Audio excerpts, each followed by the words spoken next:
Hello everyone, good morning, very very good morning. दर्शन नमस्ते। अहिले बिहानको टाइम 11:57 भएको छ। बिहान बेलुका हुन लागिसकेको छ। हाम्रो चाहिँ यहाँ अब पिकअप गाडीमा सर र साइडतिर जाने प्लान छ। अहिले कतातिर साइड जान्छु म भन्छु। गुरुले यतातिर यसो होइन चट्ट गाडीको यसो के कसो छ भनेर अवस्था चेक गर्दै हुनुहुन्छ हाम्रो गुरु हुनुहुन्छ उहाँ चाहिँ। म यतिखेर फुङलिङ बजारमा छु है। फुङलिङ बजार ताप्लेजुङमा छु। निधार त पुरा कुच्चिएछ हौ मेरो। के भएछ हौ? दुब्लायो क्या? दुब्लायो होला हल्का। चिसो चिसो मौसम छ यता। अब एकछिनमा हामी अगाडि बढ्छौँ।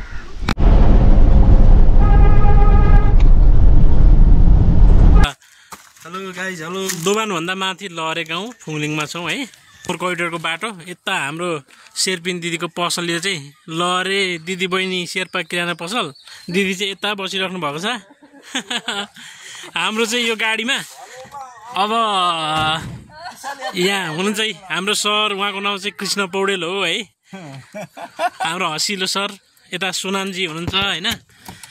अब हामी मिक्वा खोला गाउँपालिकामा अलिकता त्यहाँ साइड हेर्न पर्छ भनेर जान लागेको छौँ। गोब्रोमा चाहिँ चार्ज सकिहाल्यो। मोबाइलबाटै चाहिँ भ्लग बनाउँदैछु। 1:09 जति गएको छ। गर्मी टाइम छ।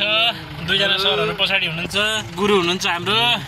अब अगाडि जाँदैछौँ हामी सारा कच्ची बाटोमा। गाडी बेहाल छ जिन्दगी। गाडी यस्तो उफ्रिन्छ कि ट्र्याक्टरभन्दा कम छैन। के हाल्नुहुन्छ? रोड हाल्नुहुन्छ? ल ल ल। हामी अहिले यतिखेर चाहिँ साइड भिजिट गर्दै गर्दै यो ठाउँ हाङसाङ चोक मिक्वा खोला गापातिन योकमा ताप्लेजुङमा हाम्रो साइडको साथीहरू भीम भाइ यता हुनुहुन्छ। साथीहरू गफसफ गर्दै हुनुहुन्छ होइन। यहाँको भूगोल चाहिँ यस्तो छ। यो हाम्रो 11 kV लाइन अन्डर कन्स्ट्रक्सन छ, बन्दैछ। यसकै क्रममा चाहिँ साइड भिजिट गर्दै आएको हाम्रो भीम प्रजा चाहिँ उहाँ हुनुहुन्छ। साइड हेर्नुहुन्छ यता मिक्वा खोलाको हाम्रो कृष्ण सर, कृष्ण पौडेल सर।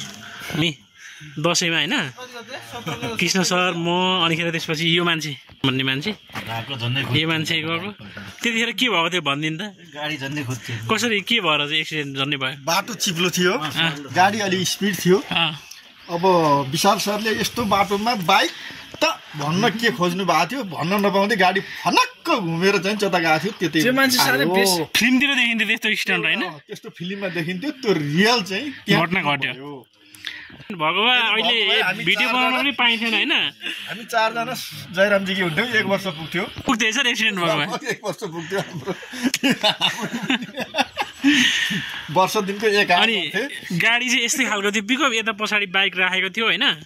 अनि बाइक पनि यसरी बाँधेर लगेको थियो। हामी यसरी बस्दाखेरि भने जस्तै गाडी त्यो चिप्लो लेदोमा घुमेर फर्केको थियो। गुरु अर्कै हुनुहुन्थ्यो।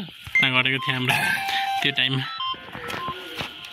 त्यस्तो जिन्दगीमा फेरि नहोस्, नदोहोरियोस्। त्यस्तो दोहोरिनु पनि भएन नि होइन। मौसम चाहिँ अब चैतको महिना भए पनि यसरी मजाले बादल लागेको छ माथि माथि डाँडामा। त्यो साइडमा चिसो पनि छ त्यस्तै।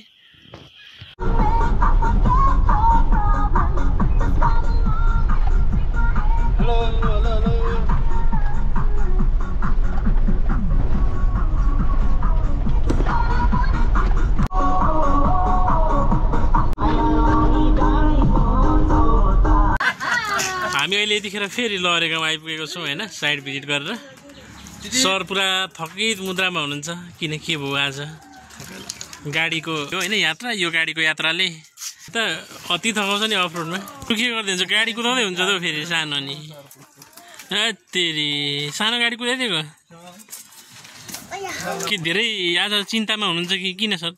थकै लाग्यो। अब औषधि खानुपर्छ एकछिनमा। गाडी त